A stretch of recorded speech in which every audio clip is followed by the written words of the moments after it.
সমুদ্রমন্থন একটি হিন্দু পুরাণ কাহিনী যা অনেক পুরাণে বর্ণিত আছে, বিশেষত বিষ্ণু পুরাণ, ভাগবত পুরাণ এবং মহাভারতে। এই কাহিনীটি দেবতা এবং অসুরদের মধ্যে সমুদ্র মন্থনের মাধ্যমে অমৃত প্রাপ্তির বর্ণনা দেয়। এই ঘটনা একটি মহান আলংকারিক কাহিনী যা ধর্মীয়, আধ্যাত্মিক এবং নৈতিক উপদেশে ভরা। একবার দেবতা এবং অসুররা চিরস্থায়ী শত্রুতার পরেও একটি অস্থায়ী শান্তি এবং সহযোগিতার জন্য একত্রিত হয়।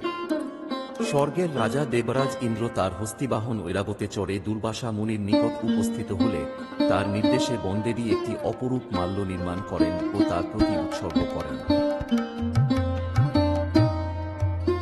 ইন্দ্র ওই মাল্য উপহার গ্রহণ করেন এবং নিজেকে অনহংবাদী দেবতা রূপে প্রমাণিত করার জন্য মালাটি ঐরাবতের শরীরে রাখেন।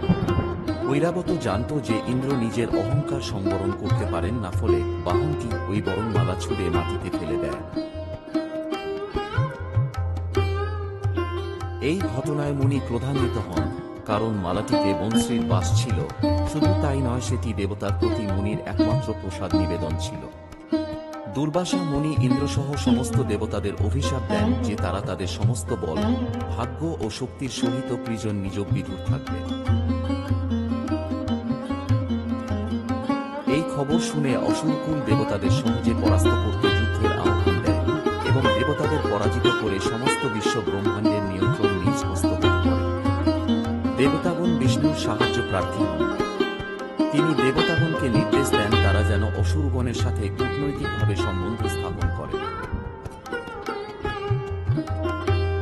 দেবগণ অসুরকুলের সাথে আঁতাত করে আলাপ আলোচনায় বসে এবং নিজেদের মধ্যে ঠিক করেন যে তারা সমুদ্র মন্থনের মাধ্যমে অমৃতের খোঁজ আনবেন এবং তা তারা নিজেদের মধ্যে ভাগাভাগি করে নেবেন। যদিও বিষ্ণু দেবতাদের আশ্বস্ত করেন যে তিনি ষড়যন্ত্র করে এমন ব্যবস্থা করবেন যেন ওই অমৃত শুধুমাত্র দেবতারাই আস্বাদিত করতে পারেন। ক্ষীরসাগরে সমুদ্রমন্থনের প্রক্রিয়াটি বেশ দীর্ঘ সময় ধরে চলেছিল। এক্ষেত্রে মন্দার পর্বত মন্থন দণ্ড হিসাবে এবং শিবের স্কন্ধসঙ্গী নাগরাজ বাসুকী মন্থন রজ্জু হিসাবে ব্যবহৃত হয়েছিল। বিভিন্ন গ্রন্থের একাধিক সংস্করণে এরকম অনুমান করা হয় যে বিষ্ণু আন্দাজ করতে পেরেছিলেন দীর্ঘকালীন টানাটানিতে মন্থন রজ্জু হিসাবে ব্যবহৃত বাসুকী নাগ বিষোদ্গার করতে পারে। আবার দেবতারা প্রাথমিকভাবে বাসুকী নাগের মুখের দিকটি ধরেছিল আর অসুরগণ ধরেছিল লেজের অংশ। এই নিয়ে অসুররা বেশ অসন্তুষ্ট ছিল, কারণ কোনো জন্তুরই মাথার দিক থেকে লেজের দিক অধিক অপবিত্র থাকে।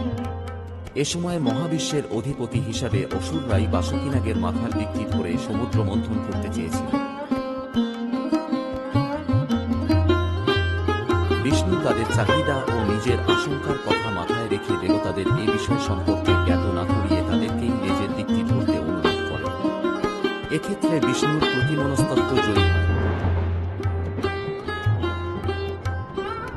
অসুররা বাসুকী নাগের মাথার দিক ধরে থাকার দাবি জানায়, আবার দেবতারাও শ্রীবিষ্ণুর পরামর্শে তার লেজের দিক ধরেই সমুদ্র মন্থন করা শুরু করে।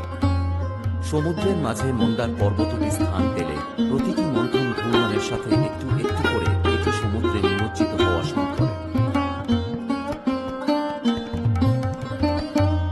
তখন এই সমস্যার নিষ্পত্তি করতে বিষ্ণু কূর্ম অবতারের রূপ ধারণ করেন এবং মন্দার পর্বতকে জলে নিমজ্জিত হওয়া থেকে উদ্ধার করতে নিজের বিশাল খোলক দিয়ে মন্দার পর্বতকে নিচ থেকে ধরে রাখেন।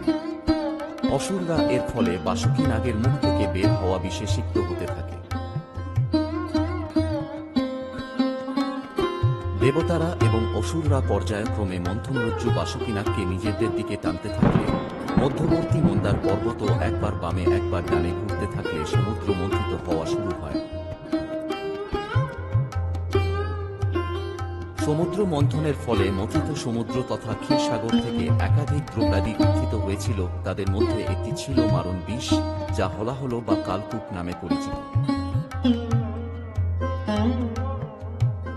আবার অন্যান্য একাধিক সংস্করণে বর্ণিত রয়েছে যে হলাহল সমুদ্র মন্থনে নয়, বরং মন্থন রজ্জু হিসাবে ব্যবহৃত নাগরাজ বাসুকী নাগী অত্যধিক ঘূর্ণন ও দেবাসুরে অবিরত টানাটানির কারণে ওই বিষোদ্গার করে। ফলে দেবতা এবং অসুররা বেশ আতঙ্কিত হয়েছিলেন, কারণ অমৃত প্রাপ্তির পূর্ব থেকে বিনাশ করার ক্ষমতা রাখে। দেবগণ তখন ভগবান শিবের দ্বারস্থ হন এবং আত্মরক্ষার নিবেদন জানান। শিব তখন ত্রিভুবন রক্ষার্থে ওই বিষ পান করলে তার কণ্ঠ নীল হয়ে ওঠে এবং এজন্য তিনি নীলকণ্ঠ নাম অভিহিত হন। এই মন্থনের ফলে সমুদ্র থেকে বিভিন্ন মূল্যবান বস্তু ও দান বেরিয়ে আসতে থাকে। সমুদ্র মন্থনের সময় সমুদ্র থেকে 14টি মূল্যবান বস্তু উঠে আসে। সেগুলি হল হলাহল বিষ। প্রথমেই উঠে আসে অত্যন্ত বিষাক্ত হলাহল বিষ। এই বিষকে মহাদেব শিব নিজের গলায় ধারণ করেন এবং নীলকণ্ঠ নামে পরিচিত হন। চন্দ্র। শিব চাঁদকে নিজের মাথায় স্থাপন করেন। শঙ্খ। বিষ্ণু এই শঙ্খকে গ্রহণ করেন। ধন্বন্তরী। আযুর্বেদের দেবতা এবং চিকিৎসাবিদ্যার প্রতীক ধন্বন্তরী অমৃতের কলস নিয়ে আবির্ভূত হন। উচৈশ্রবা। 7 মাথা বিশিষ্ট শুভ্র ঘোড়া ইন্দ্র এটি গ্রহণ করেন। এরাবত। চতুর্ভুজী সাদা হাতি ইন্দ্র এটিকে নিজের বাহন হিসেবে গ্রহণ করেন। কাল্পবৃক্ষ। ইন্দ্র এই ইচ্ছা পূর্ণকারী বৃক্ষ গ্রহণ করেন। কমধেনু। ইচ্ছা পূর্ণকারী গরু ঋষিরা এই গরুকে গ্রহণ করেন। লক্ষ্মী। দেবী লক্ষ্মী আবির্ভূত হন এবং বিষ্ণুর সঙ্গিনী হন। অপরস্বর্ণা। অপরূপ সুন্দরী অপ্সরাদের জন্ম হয়। রম্ভা। প্রধান অপ্সরা রম্ভা। বরুণ। বরুণ দেবতাকে প্রাপ্ত হন। পারিজাত। স্বর্গের ফুল যা দেবতারা গ্রহণ করেন। অমৃত। সর্বশেষে অমৃত উঠে আসে। অমৃতের কলস ধন্বন্তরী ধারণ করেন। অমৃত প্রাপ্তির পর অসুররা তা ছিনিয়ে নেওয়ার চেষ্টা করে, কিন্তু বিষ্ণু মোহিনী মূর্তিতে তাদের বিভ্রান্ত করেন এবং অমৃত দেবতাদের মাঝে বিতরণ করেন। ফলে দেবতারা অমরত্ব লাভ করে এবং অসুরদের পরাজিত করে। সমুদ্র মন্থনের কাহিনীটি বিভিন্ন প্রতীকী অর্থ বহন করে। যেমন সমুদ্র জীবনের অসীম সম্ভাবনার প্রতীক। মন্দার পর্বত কঠিন পরিশ্রম এবং ধৈর্যের প্রতীক। কূর্ম অবতার স্থিতিশীলতার প্রতীক। হালাহল জীবনের বিষাদময় এবং কঠিন মুহূর্ত। অমৃত জীবনের লক্ষ্য এবং অর্জনের প্রতীক। সমুদ্র মন্থনের কাহিনী একটি আলংকারিক রূপক যা জীবনের সংগ্রাম, পরিশ্রম, ধৈর্য এবং অবশেষে সফলতার প্রতীক। এটি হিন্দু ধর্মের এক গুরুত্বপূর্ণ পুরাণ কাহিনী যা আজও